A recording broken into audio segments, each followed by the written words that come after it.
And we're going to talk about animal products in our century, but you will see that I've actually changed that title to Sitting on a Time Bomb. I don't know why you guys are here, because I don't have very much good news for you in this lecture, and the next one's going to be even more exciting. But the good news is that if you have the stamina to stick around for the last lecture, then we can have some fun together. And we can try and find some solutions to the problems which I will highlight. In the meantime, sit down, fasten your seatbelts, and let's go. Animal products in our century. Well, I thought I'd just show you a brief shot or two from my university, because, if you lecture overseas, like, in the United States of America, for example, and you say that you are from Africa, then people have this image of grass huts, guns, lions, giraffes. We actually teach people in South Africa, and we have buildings. This is the student center of my particular university. It's quite a nice university. See, it has nice planes and nice buildings, sort of a little bit of an Eastern influence there, I think. And this is, of course, taken when the students weren't around, but we have thousands and thousands and thousands of students. So we are quite busy at this institute. But I'm not here to entertain you with pictures from South African universities. We're going to talk health issues, and we're going to talk about disease, its causes, how to prevent it, and what is different today to what it used to be like in the past. People always say to me, when you lecture on these issues, yeah, but my grandfather, he used to drink 40,000 bottles of whiskeys, ate so much meat per day, and this and that, and drank milk till it came out of his ears. And he lived to be 147, and we had to shoot him, get rid of him. Have you heard those stories? Yeah. That's the standard argument. Today, things are very different to what they were in Grandpa's day. And hopefully that will come out in the lectures. We're always hit with a statistic where people say, yes, but look how life expectancy has boomed in our age. In the old days, they used to die much earlier. Statistics are sometimes the biggest liars on the planet. Yes, life expectancy has gone up, average life expectancy. But most of that increase in life expectancy is as a consequence of licking the infant mortality problem. The medical world has solved this problem, and today, very few infants actually die in childbirth, and very few mothers actually die in childbirth. Whereas in the past, that statistic was very, very high.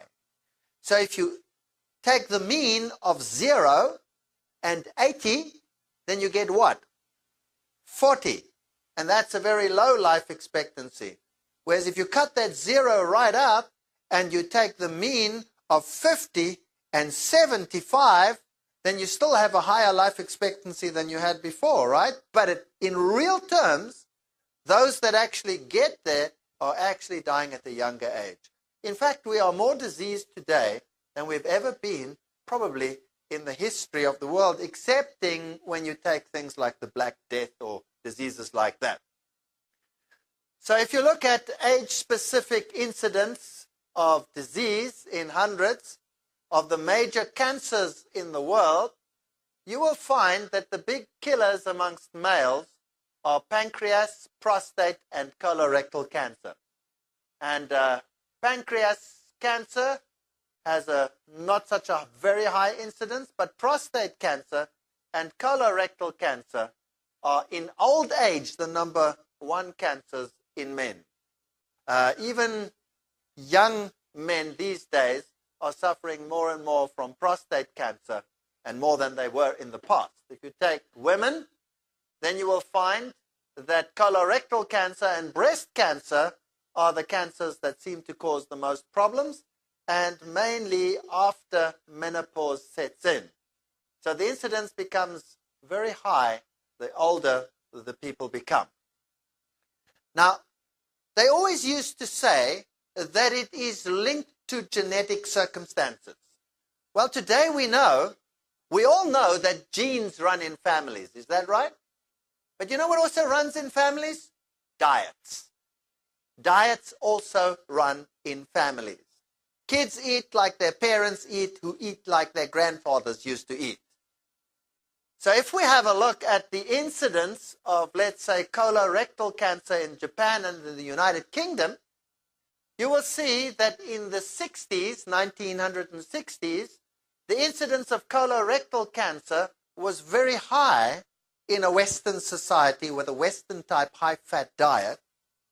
And over time, as fat consumption has increased slightly, but not too much since the 1960s, there's been a slight increase in relative terms in colorectal cancer. But look at Japan. In the 1960s, they ate like Japanese. And then as time went by, they used to eat more like the Western culture. Today, you get black Blondel's on every corner. I'm not using the trade name, as you noticed. And as a consequence, you can see that with this Western lifestyle that they have adopted, the incidence of colorectal cancer is now the same as it is in Western societies. Now, what does that tell you? It tells you that the problem doesn't lie with the genes, the problem lies with the diet. And more, we are beginning to understand that this is the case. Now, this is males. In females, you have exactly the same pattern, although the incidences are slightly lower, maybe because women tend to look after their appearance somewhat more than men seem to do, although that's also changing these days. So diets can determine your state of health, something which has been denied for many years. Well, here's an article by Dr. Kaizo Shida, Japanese Foundation for Prostate Research, says Japanese are eating more meat these days than in the past, so cases of fat-related diseases such as breast, colon, prostate cancer have increased. So they're starting to say it's in the diet. If you look at per capita meat consumption in the world, and you look at the incidence of colon cancer per 100,000, you will find that the nations that are very small meat eaters compared to the nations that are high meat eaters, and I told you last night already that New Zealand is numero uno, number one, they have the highest incidence of these cancers. So there is a very powerful relationship between meat consumption and degenerative disease. Now, we discussed last night in this lecture of the primary foods what the causes are for some of these problems. And you will remember that animal proteins are very rich in sulfur-containing amino acids, which, when metabolized, put a sulfate load on the organism, which in turn induces calciuresis, the loss of calcium, because when you have to pump out that sulfuric acid through the kidneys, you also have to buffer it, and you buffer it with calcium from the bone, and you lose that calcium through the bone. So osteoporosis is one of the problems. The next problem is that some of these compounds produce acidosis, which lowers your immune capacity. The natural T killer cells, which mop up cancer cells, they are affected. And then, of course, in our diet, the high fats and the free radicals that we spoke about are also elements that can induce carcinogenicity, cancer in the organism. Then the ring structures in the amino acids, the phenolics, they are associated with disease, particularly cancers as well of the colon, even skin cancer. And we spoke about the toxicity of ammonia and how it has to be detoxified to something slightly less toxic like urea. And that all these components, the more you have in your body, the more you have to fight on another level with these particular problems that you are putting into your body. Now, if you have a high meat diet, you also consume high concentrations of compounds, such as these little guys here on the screen. You don't have to know the formula, no exam after this lecture. These are called heterocyclic amines. And if you look at them, these ring structures, they are all fairly similar, and they are known carcinogens. There are others as well, benzopurines and all kinds of these. For example, A-alpha-C here is known to be fairly carcinogenic, the methylated form, IQ, GLU-P2, all of these are problems.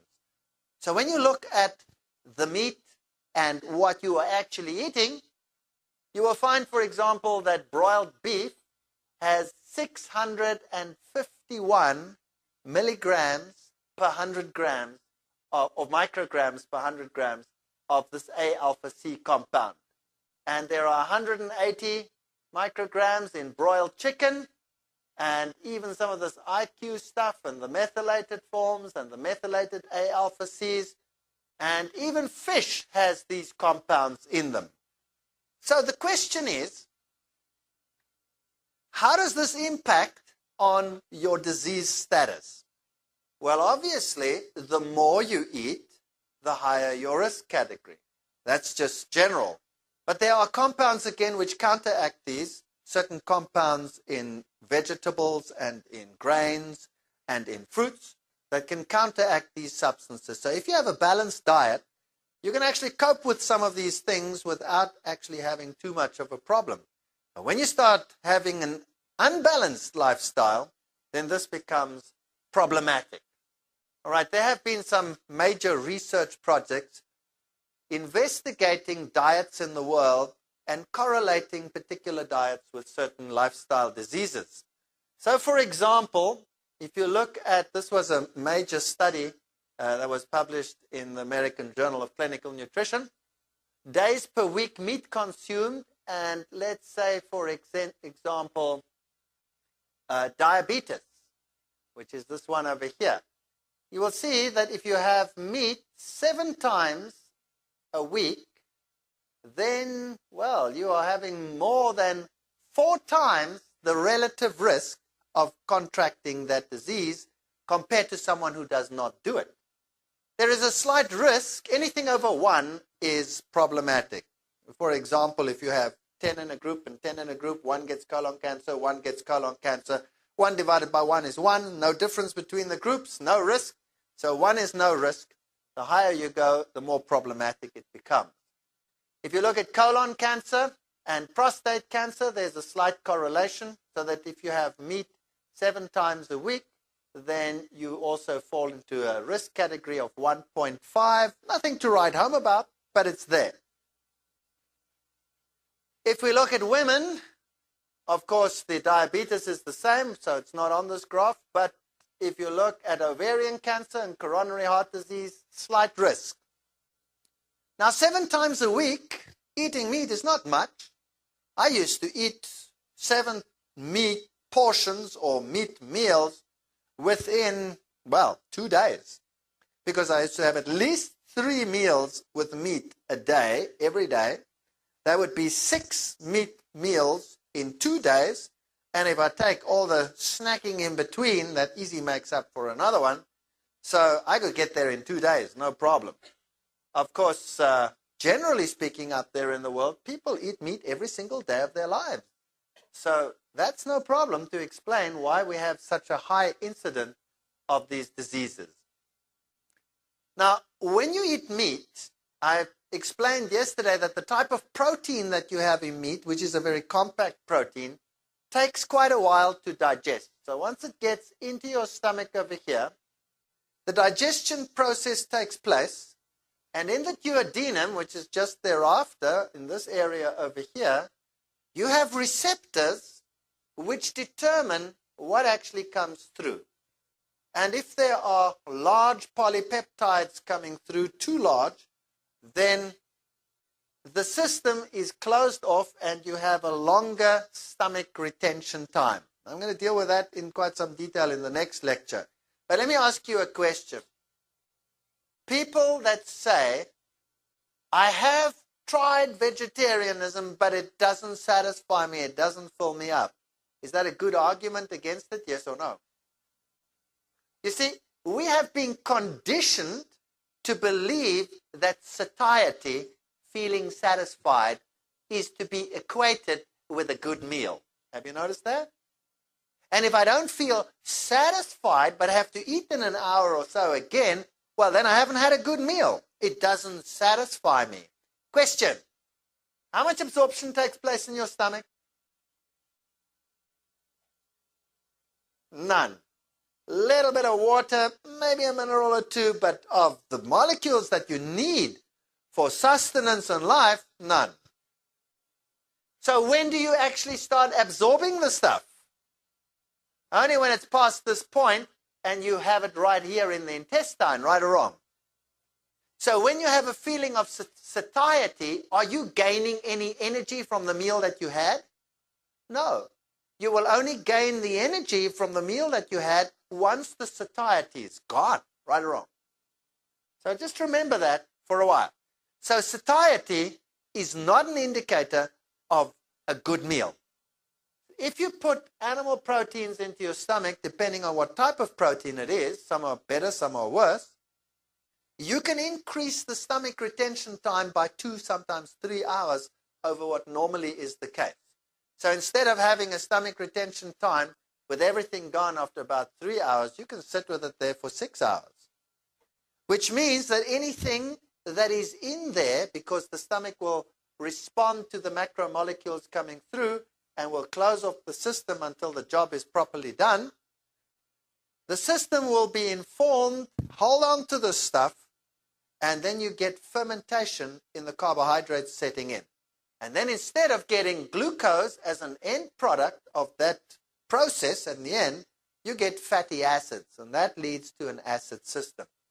So any animal protein that you add in to your digestive system causes this particular problem. And of course, we also discussed that it needs a higher acidity because you have to get closer to the optimum of the enzyme pepsin. So you have all kinds of problems in the stomach leading to acid conditions. And that's why we are antacid junkies in this world. Have you noticed that? And I said before, no wild animal walks around or gets born with a bottle of antacids. Doesn't happen. Well, today, this is what they suggest as a good food substitute or a good indicator of food. And they have what they call the food pyramid, where in the bottom they have the grains and the cereals, then the fruits and the vegetables, then the meat and the poultry and the fish and the eggs and the nuts and all that sort of stuff, and the dairy products. And then up here they have the fats and the oils and the sweets, which is, it's a great advance on what they used to have. They used to have what they call the basic 4 diet, where they took your plate and they divided it into 4 chunks. And then they said, well, you need vegetables and fruits, meat, dairy, and then all the other bad stuff in equal proportions. At least they've moved up to a pyramid. Now, maybe in a couple of years' time, they will modify this pyramid to really fit what modern-day science is saying. Why are conditions so different today to what they were in Grandpa's day? One of the things is pollution and the problem of biological magnification. For example, the classic example of biological magnification is DDT in environments, in water, in the marine environment. So you can have DDT in the water at a concentration of 0.000003 parts per million. That's just about not there. As you go up one feeding level, trophic level, you have a concentration of 0.04. So that's 2 decimals compared to 1, 2, 3, 4, 5, 6 decimals. That means that we've had a 10,000 times, sometimes even 100,000 times concentration of a particular compound in the next feeding level. Then as you go up, they concentrate it further. As they go up, they concentrate it further. As they go up, they concentrate it further. So by the time you get to the top carnivores, you have concentrated those poisons over 1,000,000 times, sometimes 10 million times. Now that's a major problem. In other words, what I'm saying to you is a farmer might be spraying his crops. Let's say he has a, let me say this in American, tomato crop. And he sprays his crops with a toxin at 10 parts per million. And let's say the wind takes some of the spray and spreads it over the countryside, and 30 miles away, some of this comes down onto a pasture at a concentration of not 10 parts per million, but let's say 3 millionths of a part per million. And then the grazers come and they eat and they eat and they eat every day. And through the process of biological magnification, they concentrate that, let's say, 100,000 times or 1,000,000 times in some cases. It can be that that animal far removed has a higher concentration of those particular toxins in his meat and in the products of that animal than the plant that was sprayed directly. Then if you take the plant and you hold it under the water, because plants don't really do very well in absorbing organic toxins, which are mainly surface, you can wash a lot of that off. So a plant that was sprayed directly can have a lot less toxin in it than the animal product, which is a bit weird, but is a fact as we know it today. If you take the toxin tributyltin, which is a toxin that they put into the paint and paint it onto the ships of the large oil tankers. It's forbidden on small vessels because it is so highly toxic, to keep the barnacles off. That toxin occurs in the ocean at a concentration much lower than even the DDT. And yet when you come to a seal, the concentration in the tissues of the seal are 50 parts per million. 50. And it stores it in the fat. Now let's say there is a decline in the fish population, and for a day or two that seal doesn't get his normal quota of food. What does he rely on then to survive? His fat. So he mobilizes the fat, and as a consequence, the tributyltin concentration in his blood rises, and it knocks out his immune system. He gets pneumonia and he dies. And then you say, wow, the thing is undernourished, but you look at him, he's pretty fat. And you don't understand why. So, if we eat a lot of animal products, we sit with precisely this problem. You all know what happened to the pelican populations until they banned DDT. It caused calcium problems. But even worse than the general pollution and the increase of toxins in the animal products is what modern animal husbandry does to our food. That's modern farming techniques as employed by every single nation under the sun. Now this is my main research. This is my kick. This is my passion. I love this stuff.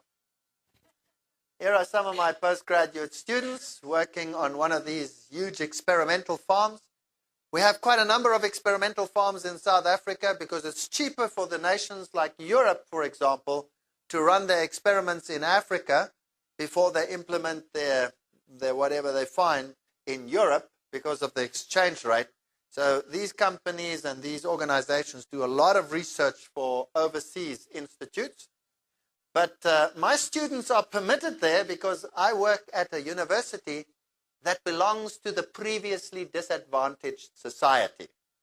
And these are largely advantaged institutes. And then I say, I would like my students to come and work there, please. And then they say, well, we don't really have space. Oh, you don't want to work with the previously disadvantaged institutes? Oh, very well, very well. How many students have you got? What do you want to do? And I tell them the worst things that I want to do. They freak, but they're between a wall and a hard plank. They have no choice. I'm a little blackmailer sometimes. Well, they feed animals these days petrochemical waste. They feed them manure. They feed them carcass meal. They feed them blood meal. They feed them fish meal. They feed them any type of feed which will lower the input cost and which will supply high protein in the cheapest possible form. I thought I'd put that one up. I thought you would like it. Beeste vrek van voermengsel. Sounds so good. Don't you like that language? Een boer van Odendaal se Rus in die Vrystaat het meer as 500,000 rand se skade gelei deurdat 340 van sy voerkraalbeeste gevrek het. Oh, it sounds so good. Anyway, what it means is this farmer lost $500,000 worth of animals because of what he fed them. Now, what did he feed them? And then the article goes on to say that he fed them chicken manure, like every other sensible farmer does. You see, chicken manure is high in nitrogen compounds, the excretory compounds, and the bacteria can convert those compounds back to a nitrogen form that can be used by bacteria. And when the animal then digests the bacteria, it gets a high-grade protein. So you can use chicken manure to get a high-grade protein.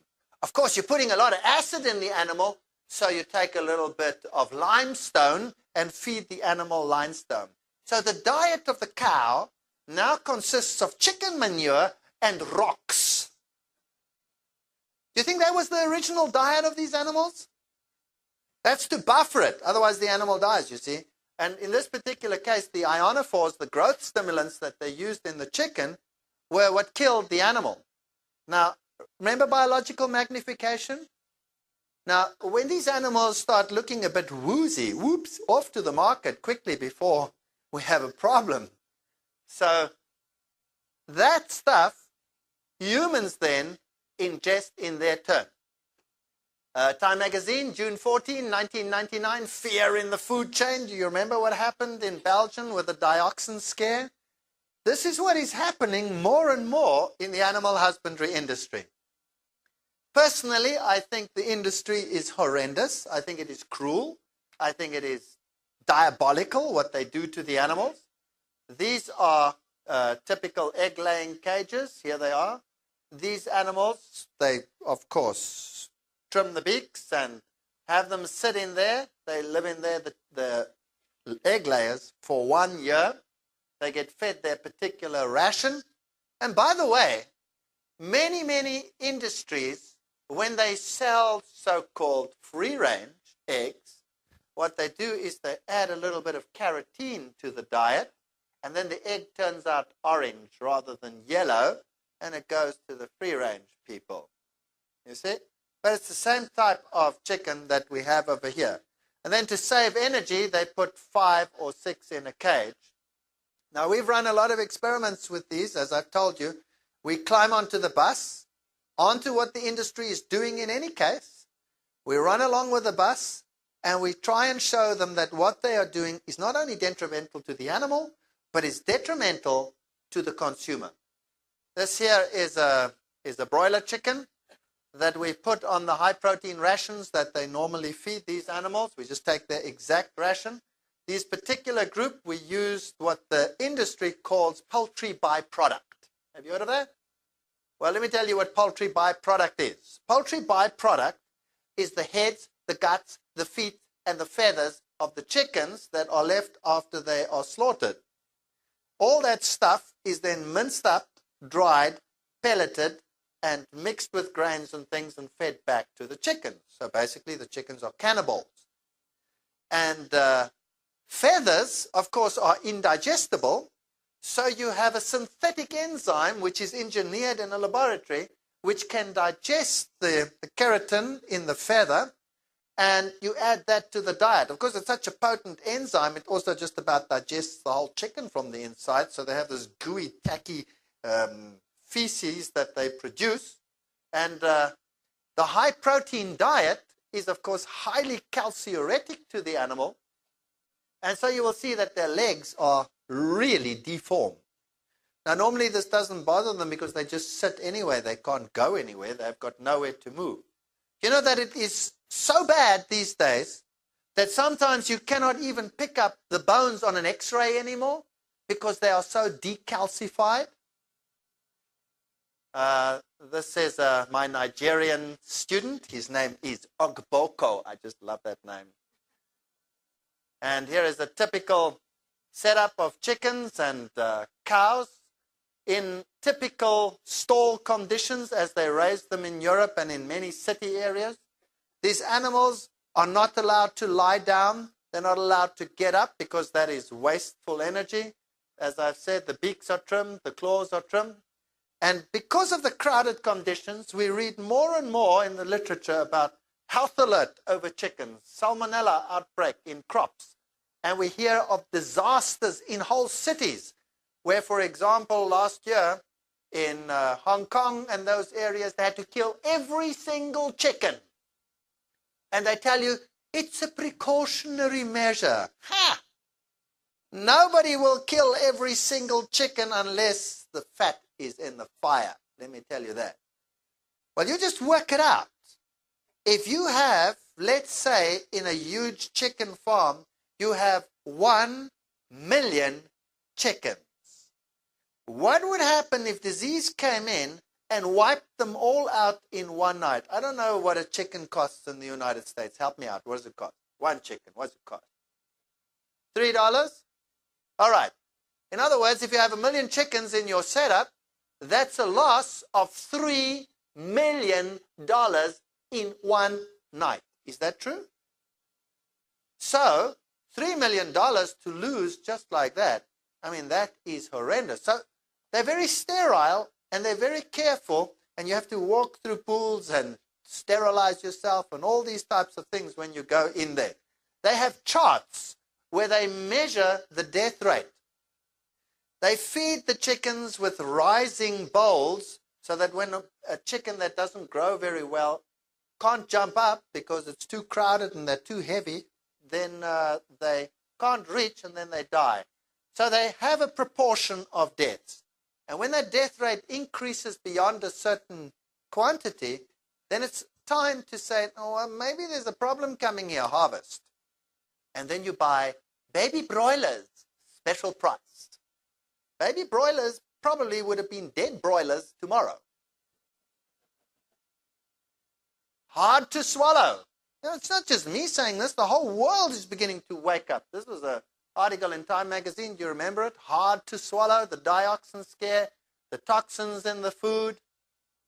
And then what about illegal drugs? This is Rida News. This is the chemical company that enables you to test for certain components. Here, for example, the illegal drug clenbuterol. The slaughter of 2,400 calves prohibited, read a headline in the Frankfurter Rundschau. A Dutch drug representative has been arrested on the farm, Münsterland, etc., etc. Okay, let's say, for argument's sake, you have 1,000 head of cattle. And let's say, for argument's sake, it costs $1 a day to feed them. How many dollars does it cost you per day to run your feedlot? $1,000. So how much would it cost you per month? $30,000. And you've calculated your profit margin and your input margin. And you know that from the starting point to the end product in your store activity, it'll take, let's say, 9 to 10 months to get them to a marketable size. Now, it's costing you $30 or $30,000 per month. And a guy comes along and he says, I got a drug for you. It's illegal, but your cattle will be on the market size 1 month earlier. How much is it worth? Well, $30,000, you wouldn't make a profit. What about half of that? Split the difference. $15,000 in the pocket, $15,000 to the illegal drug dealer, and both are happy. So we find in the world lots and lots and lots of illegal drugs that are very harmful to society. Doping in the cowshed. This is a Swiss magazine that is looking at this. These little calves over here are raised never to lie down, never to be able to move, because you see, cattle have to move their buttocks sideways in order to lie down. So you just narrow the cage and you can never lie down because you can't do that action, you see. I call this the T delta S factor. And delta H is the food that you supply to the animals. Delta F is the growth that you get out of that food. And T delta S is everything else that an animal needs. It needs to move, it needs to breathe, it needs to control its temperature, it reproduces, it does all those things. It crows, it makes a noise, whatever. Every single other activity is the T delta S factor. Now a farmer is interested in delta F. He wants to get maximum growth. Now if he wants to get this to be maximum, then what must he do to T delta S? He must make that as small as possible. So how do you achieve that? Well, number one, you make the temperature just right for the animal. Number two, you prevent him from moving around. You put 5 in a cage that takes 4. They sit there. They can't move. You take off their beaks, you take off their claws so that they cannot fight. And then you put them in sexes together so that they don't reproduce. And you cut every single activity down to an absolute minimum. And then the animal is just an automaton that has to grow as quickly as possible. The second thing that you want is you want your input costs, delta H, to be as low as possible. So how about that which other companies would throw away? The fishing industry, the heads, the guts, the tails that lie over there and first steam a while before they get cycled and then processed into fish meal or carcass meal or poultry byproduct or petrochemical waste or manure or any one of those. Anything to keep that cost down. So you feed the animal manure and you're surprised when you actually then eat assimilated manure. Well, these are pigs in these raising areas. That's how they are housed, that they cannot move. They sit in there their whole lives. Off the menu from early warnings that chickens were laying fewer eggs, the dioxin scandal grew to engulf Belgium's meat industry with a full ban on all poultry, beef and pork products. So this is something that is happening nationwide, worldwide. You know, we were worried about diseases like African porcine disease and swine's flu and things like that. Forget about that. We have got new diseases that boggle the mind. Malaysia, burying the bacon. Did human error help to spread a virus from pigs which causes encephalitis? Mania, dying of something similar caused by a virus this time, like the dementias caused by mad cow's disease. And how many pigs did they slaughter in Malaysia last year? Well, in southern Malaysia, they went in and they killed every single one. So more and more and more, we realize that animal products are dangerous. This was April 1999, 6,000 pig farmers, their mission to kill some 300,000 animals, Japanese encephalitis, a deadly disease is spreading amongst the farmers. Animal products today are not what they were in Grandpa's day. Pig transplants should be banned because there are specific viruses which are able to attack humans when they take valves, heart valves and things from pigs and transfer them. If they don't even want to take a valve to save a life, should we eat them? So maybe the pork just has to sort of, move a little bit off the table. Well, maybe we can create super animals by cloning. You remember? And we've done a great job with genetic selection. Chickens, by the way, the broiler chickens are raised with one object in mind, and that is meat production. So everything is geared to grow a chicken quickly. You know, in the past, it used to take 17.5 kilograms of feed to raise a chicken to 1.5 kilograms. That's a normal chicken, I know I'm talking in kilograms, and I really should be talking in pounds. But the Americans are a little bit backwards as far as this is concerned. So maybe I can train you just to get up to speed here with a metric system.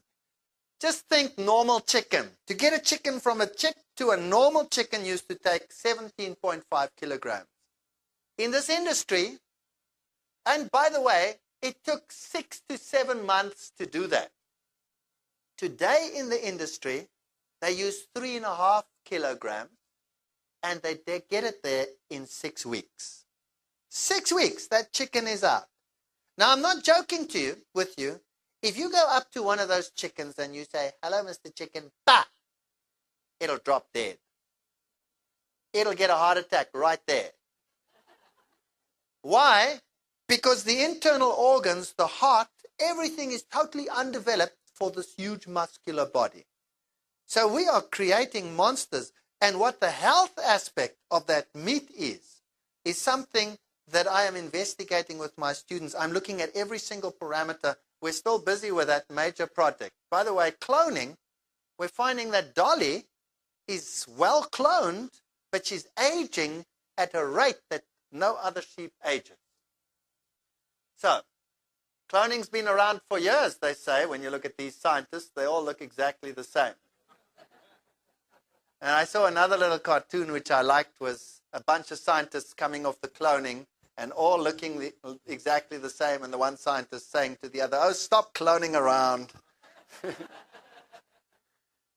Meat, the product of the injection, das Spritzenprodukt. Now let's have a look at what the World Health Organization defines as the world's deadliest scourges. What kills the most people? I'm not talking about diseases like heart attacks and cardiovascular disease and cancer and those. I'm talking about infectious diseases now. The number one killer in the world is acute respiratory infection. 4.3 million people. The number two killer in the world is diarrhea. And in fact, in Africa, diarrhea in little infants is the number one killer in Africa. Then comes tuberculosis, then hepatitis B, then malaria, measles, neonatal tetanus, and then AIDS. So the biggest killers, respiratory infection. Do you remember why those seals died? Because the compound that was released from the fat suppressed the immune system. Was that right? And the first infection that anyone gets as a consequence of that is normally respiratory disease. So a lot of these respiratory problems can be traced directly to the dinner table. Diarrhea, small proportion is caused by the water. Most of it is caused by infected animal products. TB, we know, is also transmitted by animal products, other ways as well, but largely animal products. So of the first three major killers in the world, the biggest concentration of them is caused by what people eat. And if you look at AIDS down there, the world is going ballistic about AIDS. You can mess with my sex life and you can modify it, but don't you dare touch my plate. That is the thinking of most people. In Africa, it is such a sad state of affairs. We have these little children coming in and they get tested with conductivity meters because there are no beds for them as they are dying like flies from diarrhea. And largely because of the types of diets that they are eating these days. Now let me show you something interesting. If we look at infectious diseases from bacteria, the number one infectious agent in North America, Canada, and in other areas, also in Africa, is actually a bacterium called Campylobacter. You all know about Salmonella, I presume. That's very commonly well known, but Campylobacter is even more prevalent. Now, if you look at the world incidences, these are cases UK figures, you will see that Campylobacter infections started increasing in the world here in the 80s. Salmonella started increasing exponentially in the world since the mid-80s, around about 1985. And since then, it's just gone up, up, up, up, up. So if we go to a publication of that time, 1985, and we look at the veterinary record, and it says instead of being reserved for proper therapy, antibiotics are being administered increasingly to counter unsatisfactory husbandry practices. And so a study of that time showed, this was a Mexican study, that antibiotics found in randomly bought beef and chicken samples in the supermarket, you would find that none of the samples contained penicillin. Interesting, because they didn't use penicillin anymore, it didn't work so well. But if you check tetracycline, streptomycin, chloramphenicol, and gentamicin, groups of antibiotics, you will find that 86% of beef randomly bought in a supermarket would contain streptomycin. 40% would contain tetracycline. In chicken, it was even higher. 93% of any chicken sample randomly bought would contain streptomycin, and 97% would contain gentamicin. That's quite something. And what is more, you would find that in chickens, most probably you would find 3 different kinds of antibiotics present at any time. And in beef, most likely you would find 2 different types of antibiotics. Now, when all this started out, I became very interested, and I started giving lectures worldwide in Europe and in Africa, and I started saying that we are going to see infectious diseases that will hit this planet like a time bomb, and people will be dying like flies. And in Germany, they had a whole group of physicians who set up loudspeakers to shout me down and to say I'm talking rubbish. 4 years later, I went there again, and I said, now what do you say? Am I still talking rubbish? Deadly silence. Let me show you why. Antibiotic resistance in the bacteria from those Mexican studies showed that if you took the most likely infectious agents like E. coli or Salmonella or any one of those, and you subjected those that came out of the industry to penicillin in either beef or chicken, you could find up to 100% resistance. That means you put penicillin on those bacteria, they don't even sneeze. That's if a bacterium could sneeze. Some of the others, we find very high resistance. But the chloramphenicals and the gentamicins in the 80s were still working okay. And if you look at the percentage resistance, you can see there was relatively high resistance. Some of them, like let's take Salmonella, was on average at that time 50% resistant. And some of the others, like Salmonella epidermidis, was 90% resistant. So how can antibiotic resistance in bacteria affect you? Well, this is a 1991 newspaper article which said, mystery infection in hospital kills 7. Worldwide, we started to get hospital epidemics, which was very interesting.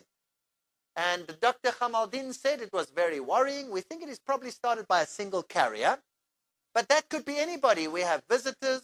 The infection causes diarrhea, stomach cramps, nausea, fever, death. Now, what is the problem? Nowadays, we know what the problem is. Animal antibiotics threaten hospital epidemics. This was an article summarizing the literature in New Scientist magazine.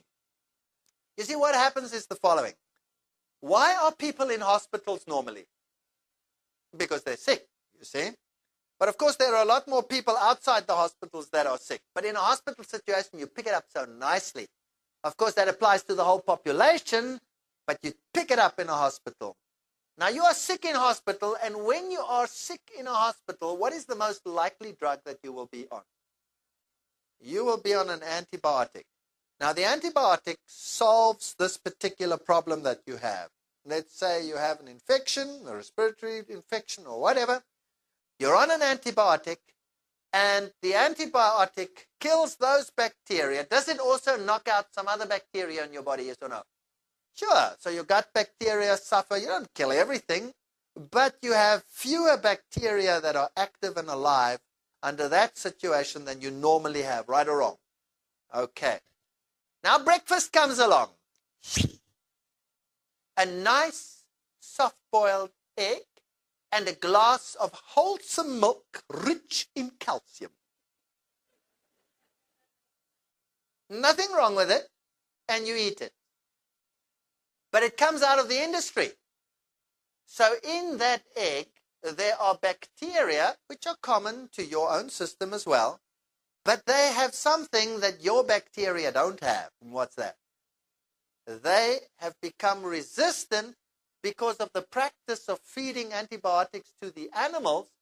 You know why they feed them? Well, number one, to prevent disease, they say, subtherapeutic doses. But number two, they feed it to them because it acts as a growth stimulant. And you know why it acts as a growth stimulant?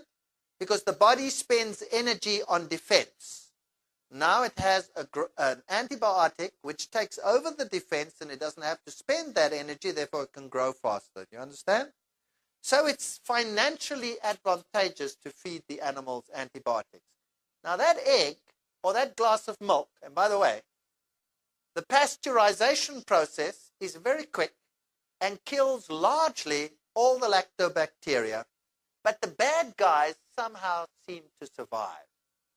Now, there might be very few in there, but by the time it actually gets to you, seeing that all the other bacteria have been knocked out by pasteurization, those bacteria are actually having fun in that milk.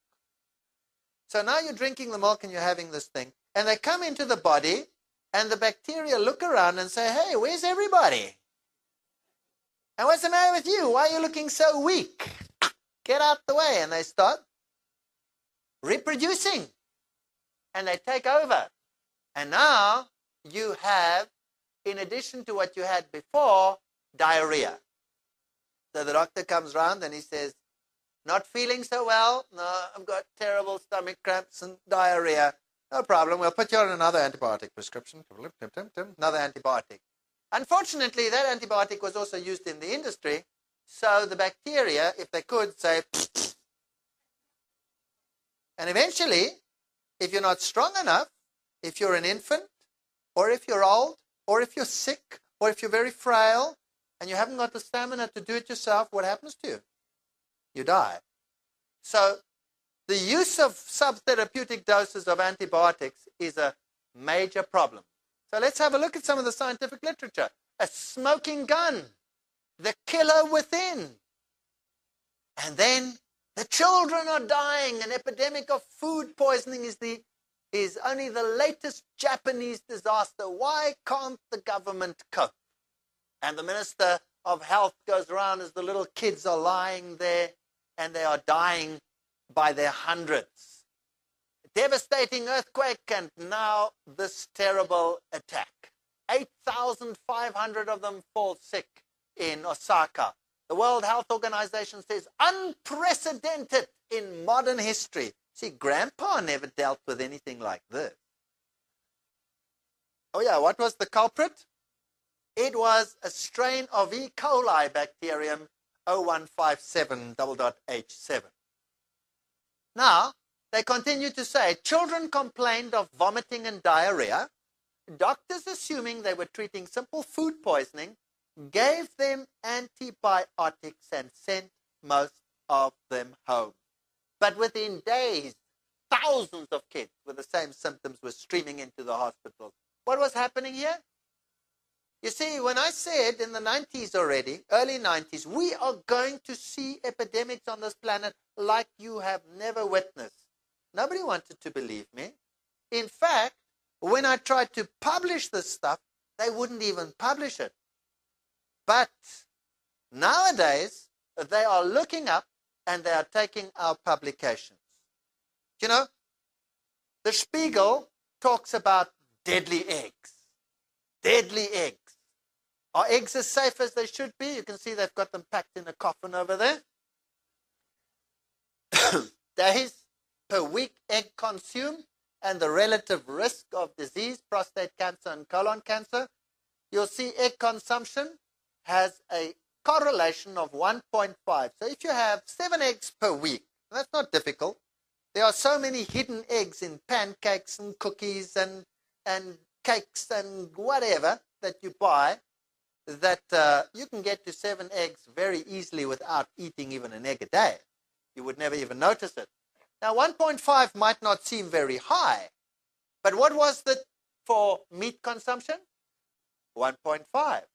So 1.5 plus 1.5 for eating eggs and meat, what will it be then? Well, you would think it would be 3, but there's a little rule in science which says relative risk is always more than additive. So it must be around about 4 point something. Egg consumption in women is very highly correlated to ovarian cancer. In fact, this is the one cancer where ovo-lacto-vegetarians don't have an advantage over the general population. Generally, vegetarians have lower cancer rates than non-vegetarians, but ovo-lacto-vegetarians seem to have the same incidence of ovarian cancer. Not very high, but it's there. I just thought I'd show you that one again. It doesn't matter where you are, whether you are in Africa. This is contamination of chicken eggs, spreads countrywide, superbugs. And this is from the journal Science, and they are giving the sources of infectious epidemics from Campylobacter, Salmonella, E. coli, the one that caused the Japanese disaster, Listeria, bad guy. It occurs in soft cheeses and things like that, and in fish. That one is a deadly, deadly fellow. It causes transient blindness, stillbirth. Most people that get it get violently ill. Many, many die. We've had 12 outbreaks in Soweto alone, and a number of outbreaks in Switzerland. In one of the recent ones, some 186 people died in this highly sophisticated, medically superb country. Now, what are the sources? Poultry, raw milk, untreated water. Eggs, poultry, meat products, raw product, ground beef, raw milk, ready-to-eat foods, deli food, seafood, crustaceans. Largely, you'll find it's always the animal products. So we did a little test. We went and we did an experiment, which is, by the way, published in Letters to Microbiology, one of the top micro journals in the world. And we decided we were going to check out antibiotic resistance and prove once and for all that it comes from the farmers. Because the farming industry was saying, it's not from us, it's not from us, no, it's the medical world that's responsible with all their antibiotics. Have you heard that story? Well, let me show you. We went and we tested bacteria, let's say Staphylococcus, this is the one that causes the deaths in hospitals. And we tested resistance to tetracycline, streptomycin, gentamicin, oxalin. Vancomycin is the only drug that can still knock out Staphylococcus in these hospital epidemics. The only one that still works. And methicillin. And that's the ones we tested. 2 of them are penicillin derivatives. And we checked it at the abattoir, and we checked it at the retailer. So in the store where you would buy it. And this is what we got. 90.5% resistance at the abattoir as opposed to 79.5% resistance at the retailer. If you take oxalin, 93% resistance at the abattoir, 72% resistance at the retailer. If you take enterobacteria, 100% resistance at the abattoir, 54% resistance at the retailer. And that was a general trend. Total aerobic, 90% resistance at the abattoir, 34.8% resistance at the retailer. That proves that it comes from the farm. Let me explain the model behind it. The farmer delivers it to the abattoir, right? And there it comes from the farm. We tested it has a very high resistance. Then the meat goes to the retailer. He handles it and he works with it and he adds bacteria to it. From his work and from the environment and from his hands and from his ears or whatever he does, adds bacteria to it. But the bacteria that he is adding, if they were the problem in the resistance, then the resistance would actually go up when you go to the retailer. The fact that the resistance comes down means that he's adding what type of bacteria? Non-resistant bacteria. So he's diluting the resistance. So we proved that it comes from the farm. This caused a major stir, and the meat industry was ready to me. And inedible beef stew, the United States just managed to recall last year tons and tons of beef before the same problem has hit Japan. was to happen, the killers all around, return of the hot zone, Ebola, ostrich meat and the Ebola virus scare, bacteria begin to outwit antibiotics, meat-eating, flesh-eating bugs, malaria is back with a vengeance. Our drugs have created a new generation of superbugs. And you know, the only way to avoid some of these things is not to eat the things that are infected. All right, enough about the farming industry. Thank heaven there's still fish around that I can eat. Ah, what a relief. How safe is seafood these days? Well, here is a nice Malawi market. I took this one because it looked so neat with all the flies sitting on that fish. I have this mean streak in me. That one looks slightly better, doesn't it? Looks more appetizing. Well, we read about beaches hit by health ban, the poisoned Amazon, cholera makes a comeback. Cholera is carried largely in fish in Argentina when they had that cholera outbreak. The minister appeared on television and said, fish is perfectly safe. And when the people started dying like flies, he lost his job. I told you the story about the seals and how they are concentrating the toxins as we go up the food level, and how thousands and thousands of seals are being washed up on the beaches of the world, sometimes in 1 month, off the Atlantic coast in Africa, where there's no industry, nothing pouring into those oceans. Along the coast of Namibia, there's just desert there. 10,000 seals, 1 month, boom, just like that. Something is seriously wrong. If you take the far-off regions, like here, the northern Arctic Circle, you know, people always say, oh, I don't eat coastal fish, I only eat the deep water variety. Well, I have news for you. How far away from industry can you be than in the Arctic Circle? And today we know that the Inuits have the highest rate of osteoporosis and degenerative disease, and have incredibly high concentrations of PCBs and pesticides and other things in their tissues as a consequence of the pollution and the accumulation of toxins up the food chain. They eat, of course, fish a lot, and they also eat seals, which have concentrated these toxins. Today we know that parasites in fish are increasing at an alarming rate. New scientists, parasites for supper. We find fish more and more are being caught with tumors in them, particularly internal tumors, liver tumors, which you don't see in the final product. I was on a boat, you can't see this very well, and there was a school of fish around the boat. This was in Portugal. Every single one of those fish had a tumor on its back. It was absolutely horrendous. Mystery killer stalks Australian waters.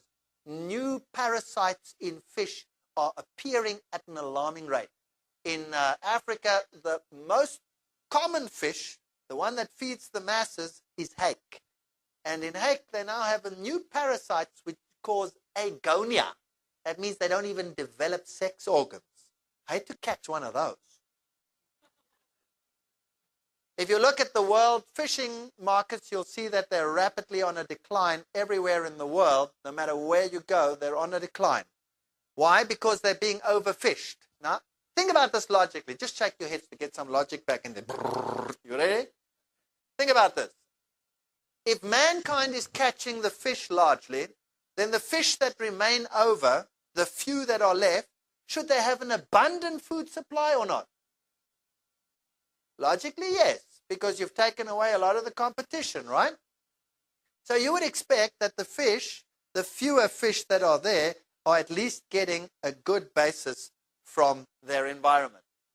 But you take the fish and you have a look at what happened over the last decades, you will find that in the 80s, you could, on a good year, from 1 ton of fish meal, extract 35% oil. So of every ton of fish meal, 35% of it was fish oil. And the oil and the fat in the fish is an indication of how much energy that animal has stored. If you were to take this graph back, I couldn't fit it on, to the 1950s, you will find that fish had on average 50% oil in a ton. And in the 90s, you will find that you only have 8% oil. What's happening? Well, they say that the ratio and the type of fish is changing, but that doesn't account for that high percentage drop. The fish do not have enough energy stored in them because of some environmental problem. Now, if you take the same time period and you take the anchovy population, you will find that since the mid-80s, before the mid-80s, there was nothing. But since the mid-80s, the fish are developing what we call atresia. They develop the eggs, and they are about to spawn the eggs, but they don't have enough reserves in them, not enough stored energy to actually spawn those eggs. So they resorb them to stay alive themselves. That's called atresia. Now, there's something mighty wrong when fish are going into atresia and they don't have energy stores in them. I'm always a little bit worried when they come out already fried. So, the bottom line is that fish, particularly those of the higher trophic levels like the tunas and those types of fish that are so very popular, have very high levels of accumulated toxins in them and are perhaps not as healthy as you might wish them to be, even when they come from a deep water source. It makes no difference. And then, of course, let's just briefly run through this prion craze in the world and see whether it's really over. Mad Brains, the prion heresy, this man was the one who said that mad cow's disease comes from a prion, which is a protein and not a bacterium or a virus or anything like that. And of course it was decried a heresy. It was moronic to think that a protein can cause disease. Today we know that this protein indeed can cause disease. Now prions normally, a normal prion has this helical structure, this little ring structure. Prions are proteins that occur in the brain. And when mad cow's disease started striking in the world, scientists went on a rush to find out what was going on. Now normally, normal prions, by their millions and millions, are located between, like these blue ones over here, between the nerve cells. And occasionally, when a prion becomes abnormal, in other words, it loses its ring structure and makes a sheet of protein.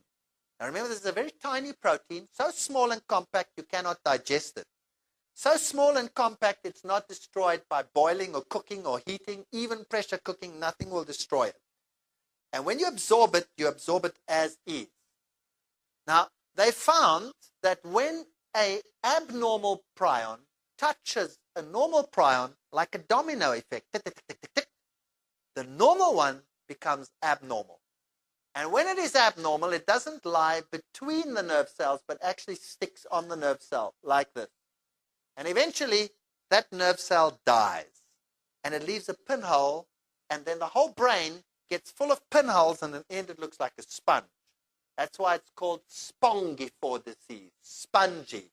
Encephalitis within the head, cow, bovine spongiform encephalitis, cows with spongy brains. That's what it means. Scientists must always have these fancy names for simple things. And Der Spiegel in Germany published John Major over there, where he holds his hand and says, not to worry, British beef is perfectly safe. Don't worry about it, folks. Don't worry about it.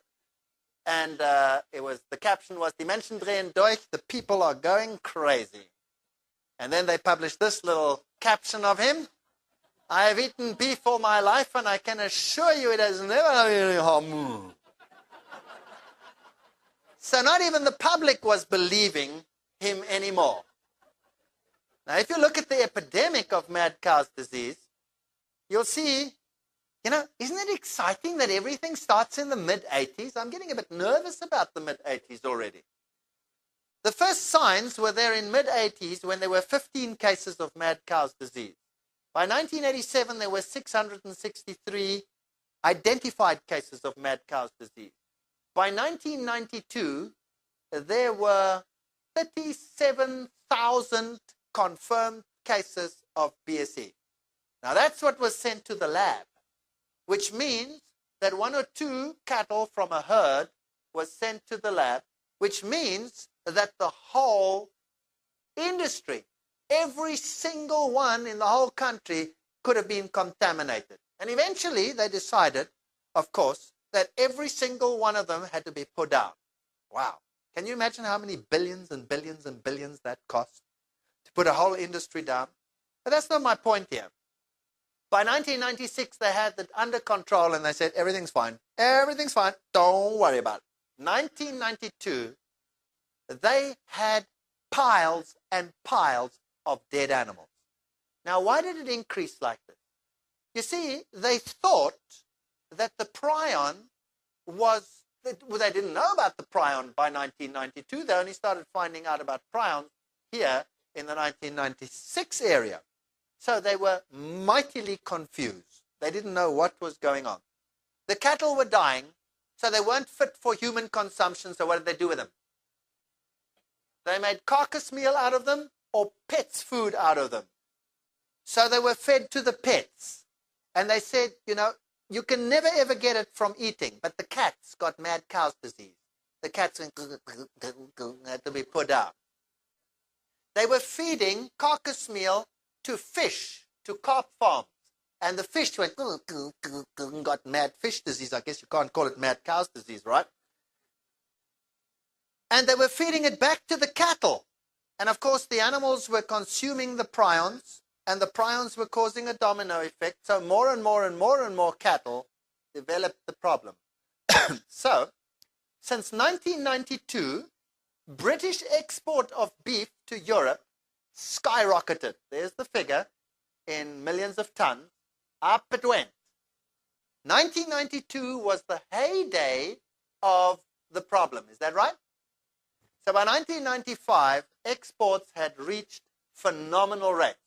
Britain was exporting its meat to the world. In Africa, in South Africa, in Australia, in Europe, in Eastern Europe, you name it. Beef by the ton was going into the stomachs of the human population. But that is just the beef export. What do you think happened to the mountains of carcass meal? Where did that go? Well, that was exported as well, all around the world. Nice, cheap carcass meal from Britain, compliments of the Prion Society. So they exported their problem worldwide. And they said, you cannot get it from your diet. Well, by 1994, they already knew that mad cow's disease was passing on to cats. That was, in just a newspaper article, London alarm is growing in some quarters here where the admission by Britain's Minister of Agriculture that mad cow's disease has apparently crossed the species barrier to cats. And still they were exporting it. And they said, don't worry, you will not get it until you are a ripe old age. It takes a long time to develop. You will be 147 before you even know that you have it, and by that time you're dead, so don't worry about it. And the young people started getting it. 20-year-olds. Then little kids started getting it. These are 3 children that died of mad cow's disease. Oops, there goes that theory. You see how slow science is to react when it comes to a money industry? So they said, let's burn the animals. We cannot use them for carcass meal. We cannot use them even for human consumption. So they burnt them on the fields. And the cows came and ate the grass, and they got mad cow's disease. Oops. So not even that destroyed it. So then they had to incinerate it under high temperatures like this in incinerators, and that stopped the problem. Now, everything's under control, folks. Don't worry about a thing. And they were saying, if you eat the meat, you're all right. You see, because meat, which is the blue portion here, all the blue portion, has less than 10 prions per gram. Less than 10 prions per gram. So they exported just the meat, and they said, don't eat it off the bone. If you look at the yellow portion, which is the intestine and the glands, that contains 1 million prions per gram. How do you make sausage? What do you put it in? You put it into the intestines. That was one problem. Of course, the main problem was the brain and the spinal cord, which contained 1 billion prions per gram. Then bone itself, the marrow, also contained 1 million prions per gram. Now, that is a picture of London's premier beef market, which is Smithfield Market. And you can see the carcasses hanging over there. Can you see them? Now, how do they prepare cattle or when they take the meat off the bone? The first thing you do is you take this animal and you put it through a band saw. And I think I can do this quite well. You go, and then you got 2 halves. Is that right? Now that band saw, where does it go through? It goes right through the center, through the marrow. So it's going through 1 billion prions per gram. And as it goes, does it smear it on the meat, yes or no? Absolutely. So where's this nonsense come from that you won't get prions if you eat the meat? And then Europe, 50,000 animals confirmed with BSE in Germany and in Switzerland. And you never heard anything. It was a purely British problem. Who's going to pay for this grave of billions? Confirmed it was BSE. By 1997, they had BSE all over Europe. France said, we only sell French beef. Spain said, we only sell Spanish beef. And they printed like deadly eggs, the Spiegel was saying, deadly meat. Suspect, United States. The beast that made British roast great falls under official indictment as the likely transmitter of a fatal human disease. Can this disease spread to the United States? Could mad cow's disease come here? No chance. Forget it. Mad cow's disease scary in South Africa. Now let's have a look at what the scientists in the world are saying today. This is accumulated BSE cases reported worldwide, excluding Britain. And the question there is the tip of the iceberg.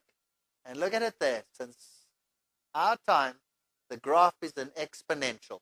Would you agree that if it took, let's say, 15, 20 years to develop in the UK, and they've exported it to the rest of the world, that within the near future we might see a worldwide outbreak? Wow. Test could pin down mad sheep risk. It's not only mad cows. We now have mad cats. We have mad sheep.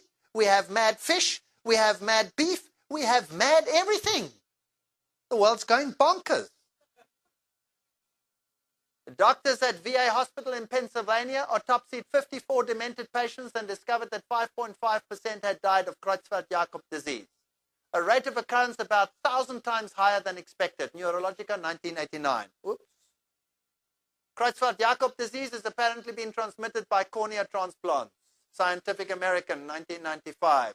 Ample justification exists for considering a similar pathogenesis for Alzheimer's disease and the spongiform virus encephalopathies. Annals of the New York Academy of Sciences, 1982. Isn't the problem escalating? Perhaps this lifestyle will have to be modified. So we see animal products in our day are very different to what they were in Grandpa's day. And by the way, let me give you an interesting statistic. In 1910, the average American got 30% of his protein needs from animal products. Today, it is a staggering 70% and up. So, in those last decades, no matter what they spin, it is a fact that more and more refined food and more animal product is being consumed by this very society and every other Western governed society in the world. And the only safety that we really have against all these things, and there's only one method that can cure the problem, and that is abstinence. Problem is, where do we get our proteins from, and our energy from, and all our needs from? So stick around, take a break, have a nice hamburger in the back there, someone, BSE free, and relax for a while, come back and enjoy the next devastating exhibition over here. Thank you.